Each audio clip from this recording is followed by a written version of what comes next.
You are trying so hard, and nobody sees it. Not the early mornings, not the nights you stayed up fixing what someone else broke, not the times you held it together when you wanted to fall apart, not the effort it takes just to keep going when everything in you is tired. You show up again and again, and you pour yourself into your work, your family, your responsibilities, the people you love, and it goes unnoticed, unremarked, unthanked. No one claps. No one says, "I see how hard this is for you." The effort disappears into the air, and you're left wondering, quietly, in a place you don't talk about, does any of this even matter if no one notices? If that landed somewhere real in you, if you've ever felt invisible in your own effort, type, "I see myself," in the comments right now. Not for me, not for the algorithm, but because you deserve to be the one person who finally acknowledges what you've been carrying. And that acknowledgement from yourself is where this whole thing begins. Stay with me, because the Stoics understood this exact ache 2,000 years ago, and they found a way through it that changes everything. Here is the hard, freeing truth this entire video rests on. The moment your effort depends on being noticed, you have handed your peace to people who aren't even paying attention. Think about what that means. You do the hard thing, and then you wait for the recognition, the thanks, the acknowledgement that would make it feel worth it. And when it doesn't come, something in you deflates. The effort was real, but now it feels wasted because the witness you were counting on never showed up. You've made your motivation, your satisfaction, your sense of whether it mattered, dependent on other people's attention, and other people, the Stoics understood, are unreliable, distracted, wrapped up in their own lives. You've built your fire on someone else's wood, and then wondered why you keep going cold. Marcus Aurelius, who ruled the entire Roman Empire, understood being unseen in a way that might surprise you. You'd think an emperor was noticed constantly, but Marcus wrote over and over in his private journal about doing what was right, whether or not anyone recognized it, expecting no thanks, expecting even to be misunderstood and criticized for his best efforts. He held the most visible position in the world and still felt the weight of unacknowledged effort, and he concluded that the answer was never to chase the acknowledgement, but to root his effort in something that didn't need it. He did the work because it was right, because it was his to do, because the doing itself was the point. And in that rooting, he found a freedom that no amount of applause could have given him. If you have done well, and another has been done too, why do you crave a third thing besides the reputation of having done well or a return? Sit with what Marcus is asking here, because it cuts to the center of your pain. When you do something good, something hard, something that matters, two things have already happened. You have done well, and someone has benefited. That's complete. That's the whole thing. But we crave a third thing on top of it, to be seen doing it, to be credited, to get something back. And Marcus is pointing out, gently, that this third craving is what poisons the whole experience, because the good act was already whole without it. Your effort was already meaningful the moment you made it. The recognition you're aching for is a third thing you've added, and it's the adding of it that leaves you feeling empty when it doesn't come. The act was enough. You just didn't let it be. Now, I want to be careful here, because there's a version of this philosophy that turns cold, and that's not what I'm offering you. Do it for yourself does not mean become someone who doesn't care about anyone. It does not mean pretending you don't want to be appreciated, or hardening yourself into someone who feels nothing. Wanting to be seen is human deeply, achingly human, and there's no shame in it. The Stoic path isn't to kill that desire. It's to stop being ruled by it. It's to build a foundation for your effort that doesn't collapse the moment recognition fails to arrive, so that you can still want appreciation, still enjoy it when it comes, but no longer need it to keep going. No longer let its absence tell you that what you did was worthless. Let me show you why the recognition you're waiting for so often doesn't come, because understanding this will free you from taking it personally. It's not that your effort isn't worthy of being seen. It's that people are, almost universally, absorbed in their own lives. The person who didn't notice how hard you tried wasn't making a judgment that your effort didn't matter. They were simply lost in their own struggles, their own noise, their own invisible efforts that no one is noticing either. Everyone is starring in their own exhausting story, and most people barely have the bandwidth to witness their own lives, let alone yours. The lack of recognition is almost never a verdict on your worth. It's just the ordinary human condition, everyone too busy carrying their own unseen weight to notice yours. How much time he gains who does not look to see what his neighbor says or does. Marcus points to something practical here: the sheer amount of life energy you get back when you stop monitoring whether others are noticing you. Think of how much of your mental space is spent quietly tracking the recognition. Did they see? Did they thank me? Do they appreciate what I did? Why didn't they say anything? That tracking is exhausting, and it's constant, and it drains the energy you could be putting into the very things you care about. The person who stops looking to see whether the neighbor noticed doesn't just lose the disappointment, they gain back all the energy that the looking consumed. Imagine reclaiming all the attention you've been spending on wondering whether you're seen and pouring it instead into the work itself, the life itself. That's what's on the other side of releasing this. Here's something the Stoics understood that almost no one talks about. Needing to be noticed actually corrupts the effort itself. When you do something for recognition, the recognition becomes the real goal, and the thing itself becomes just a means to it. You start, subtly, doing the visible things rather than the important things, the things that get noticed rather than the things that matter, performing effort rather than making it. But when you do the thing for its own sake, because it's right, because it's yours, because you care about it, regardless of who's watching, the effort becomes pure, honest, and fully yours. There's a strange integrity that comes from doing your best work when no one is watching, keeping your promise when no one would know if you broke it, giving your effort to something simply because it deserves your effort. That integrity is only available to the person who has stopped performing for an audience. Waste no more time arguing about what a good person should be.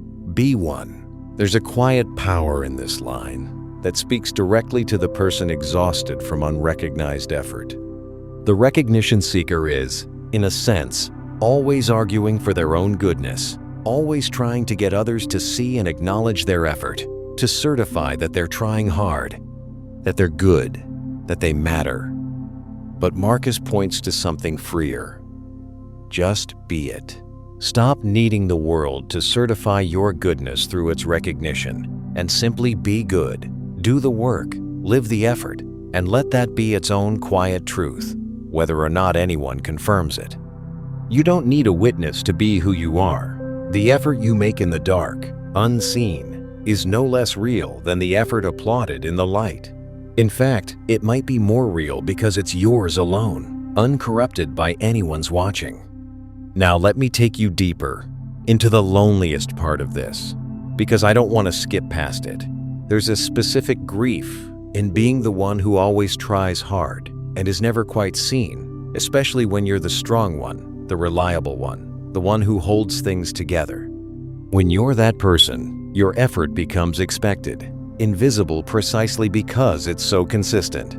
People stop noticing the load you carry because you've always carried it, because you never drop it, because your reliability has made your effort into background scenery. And there's a real loneliness in that, in being depended upon by everyone and truly seen by no one, in being the person others lean on while you have no one noticing that you're straining under the weight. If that's you, I want you to know that grief is real and it deserves acknowledgement. The Stoics don't ask you to pretend it doesn't hurt. Nowhere can a man find a quieter or more untroubled retreat than in his own soul. What Marcus offers the unseen, exhausted person is not more striving to be seen, but a place to rest that doesn't depend on anyone seeing you at all. An inner refuge, a relationship with yourself, where your effort is witnessed by the one witness who is always present, you. When no one else notices how hard you're trying, you can notice.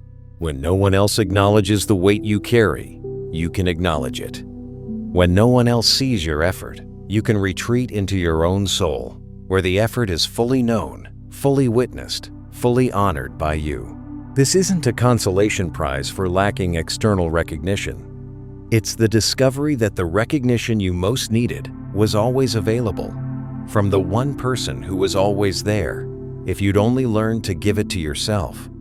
And this is the turn, the place where the whole thing shifts, from grief to freedom. You can become the witness you've been waiting for. The reason unrecognized effort hurts so much is that we're all waiting for an external witness to make our effort real, to confirm that it mattered, to see us. But you can end that waiting not by finding the witness out there, but by becoming the witness within. You can be the one who sees how hard you're trying. You can be the one who acknowledges the weight you carry, honors the effort you make, tells yourself the thing you've been aching to hear from someone else. I see how hard this is, and I see that you're doing it anyway, and that matters. When you become your own witness, you're no longer dependent on an unreliable world to make your effort real. You make it real yourself by witnessing it yourself, and that is a power no one can ever take from you. It is not death that a man should fear, but he should fear never beginning to live. Seneca's words point to a subtle danger in the life of the recognition-starved, that you can spend your whole existence waiting to be seen. Waiting for the acknowledgement that would finally let you feel your effort mattered. Waiting to begin truly living until someone notices you. And that waiting can consume a life. The person who lives for recognition is always postponing their own fulfillment, always dependent on an external event that may never come, always one acknowledgement away from feeling okay. Seneca warns against this, against never truly beginning to live because you're stuck waiting for the world to give you permission through its recognition. Stop waiting. Begin now. Live your effort. Honor it yourself. And stop postponing your own life until the applause arrives, because it may not, and your life is happening now, in the unwitnessed present, whether the world is watching or not. So, how do you actually do this? How do you shift from effort that depends on being noticed to effort that stands on its own? The Stoics were practical, and the path is real. The first practice is to consciously root your effort in your own values and your own reasons before you begin. Before you do the hard thing, get clear on why you're doing it, not for the recognition, but because it aligns with who you are, what you value, what matters to you. When your effort is rooted in your own reasons, it no longer depends on external validation to feel meaningful, because its meaning comes from within, from its alignment with your own values. Ask yourself before the effort, why does this matter to me, regardless of whether anyone notices? Find that reason, root your effort in it, and you've built your fire on your own wood, a fire that no one's inattention can put out. Let this be your ambition to be content with yourself, and with the good that springs from yourself. Seneca points toward the specific self-sufficiency that frees you from the tyranny of needing recognition, a contentment that springs from within, from your own goodness and your own effort, rather than from the world's acknowledgement of it. This is the ambition worth having, not to be seen, not to be praised, not to be acknowledged, but to be genuinely content with yourself and with the good you generate. A contentment that doesn't require an external witness, because it comes from your own relationship with your own effort. When you can look at what you've done and be content with it yourself, you've reached a place the recognition seeker never reaches, a satisfaction that no one can grant you and no one can take away, because it lives entirely within you, in your own honest assessment of your own effort. The second practice is to actively acknowledge your own effort to become, deliberately, the witness you've been waiting for. This is not vanity. It's the healthy self-recognition that the effort-starved desperately need and rarely give themselves. At the end of a hard day, instead of waiting for someone to notice yourself. Acknowledge what you carried. Honor the effort you made. Tell yourself clearly that you see how hard you tried. Speak to yourself. The way you'd want someone to speak to you with recognition, with acknowledgement, with the seeing you've been aching for. This feels strange at first, because we're taught to wait for others to validate us. But the person who learns to acknowledge their own effort breaks free of the need for others to do it, and discovers that their own witnessing is enough, more than enough, because it's always available and never fails to come. The third practice is to separate the effort from the outcome and take your satisfaction from the effort you controlled rather than the recognition you didn't. The Stoics drew a sharp line between what's up to you and what isn't. Your effort is up to you. You control how hard you try, how well you show up, how much of yourself you give. Whether it's recognized is not up to you. That depends on others' attention, which you can't control. So take your satisfaction from the part you controlled. Did I give my genuine effort? Did I show up fully? Did I do what was mine to do? If the answer is yes, then you've succeeded completely at the only part that was ever yours, and whether anyone noticed is a separate matter entirely, belonging to others, not something your sense of success should depend on. Judge yourself by your effort, which is yours, not by the recognition, which was never in your hands. The value of a life lies not in the length of days, but in the use we make of them. A man may live long, yet get little from life. Seneca reminds us that the meaning of a life comes from how we live it, from the use we make of it, not from external measures like how long it is, and by extension, not from how noticed it is. Your effort has value because of what it is, the genuine giving of yourself to what matters, not because of who witnesses it. A life full of unrecognized but genuine effort poured honestly into what you value, is a life of tremendous worth, whether or not the world ever acknowledges it. Don't measure your effort by its recognition.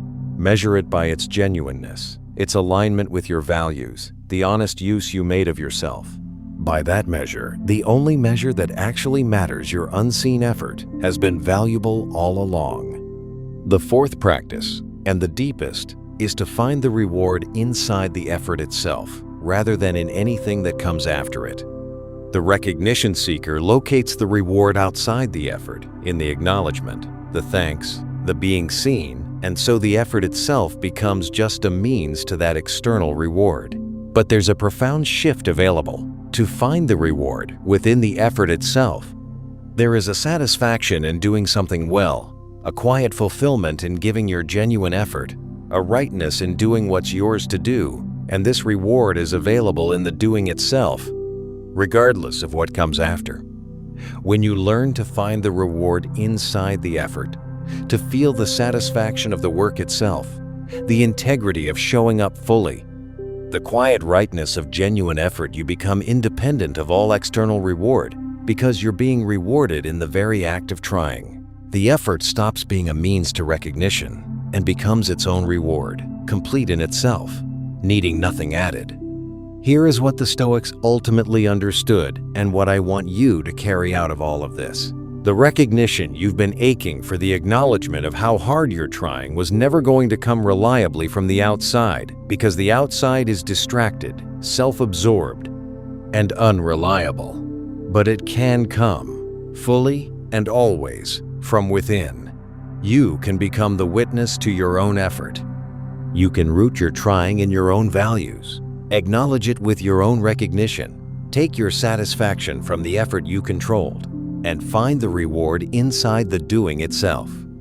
And when you do, something remarkable happens. The ache of being unseen dissolves, not because you finally got noticed, but because you stopped needing to be, because you became, for yourself, the one witness who was always there and never failed to see.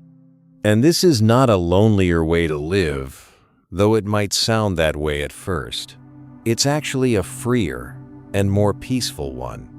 The person who needs to be noticed is perpetually vulnerable, perpetually waiting, perpetually one act of inattention away from feeling worthless. But the person who has become their own witness is free. Free to pour themselves into what matters without needing an audience. Free to try hard without fear of it being unseen. Free to find fulfillment in their own effort, regardless of who's watching. They still enjoy recognition when it comes, but they no longer depend on it, no longer break without it, no longer let its absence tell them their effort didn't matter. They've become self-sustaining, rooted, whole, carrying their own recognition within them wherever they go, so that no amount of the world's inattention can ever again leave them feeling that their effort was for nothing. So the choice before you is the Stoic choice. You can keep pouring your effort into a world that may never notice, aching for an acknowledgement that may never come, letting your sense of whether it mattered depend on witnesses who are too absorbed to see you. Or you can become your own witness, rooting your effort in your own values, acknowledging it yourself, taking satisfaction in the trying itself, and finding the reward inside the effort rather than in the recognition after it. One path leaves your peace forever in the hands of distracted strangers. The other puts it back where it belongs, in your own hands, in your own witnessing, in your own honest knowledge of how hard you're trying, and how much that matters whether anyone else ever notices or not. So I'll leave you with the only question that matters. Will you keep waiting for a world that may never notice how hard you're trying, or will you become the one who finally sees it and do it for yourself? If you're ready to stop aching to be seen and start being your own witness, if you truly want to find peace in your own effort, regardless of who's watching, then comment, "I do it for myself," below right now. Speak it into existence. Make that promise to yourself. Because the people who change their lives are the ones who decide, clearly and out loud, that they will, and this is your moment to decide. Because the world may never notice how hard you're trying. That may simply be true, and you can stop waiting for it to be otherwise. But you can notice. You can see the effort, honor the wait, acknowledge the trying, and in becoming your own witness, you free yourself from a need that was quietly draining you for years. And the moment you do, you'll find that the recognition you were starving for was always within reach, not out there in the eyes of others, but in here, in your own quiet knowledge that you showed up. You tried. You gave what you had, and that, seen by you, was always more than enough.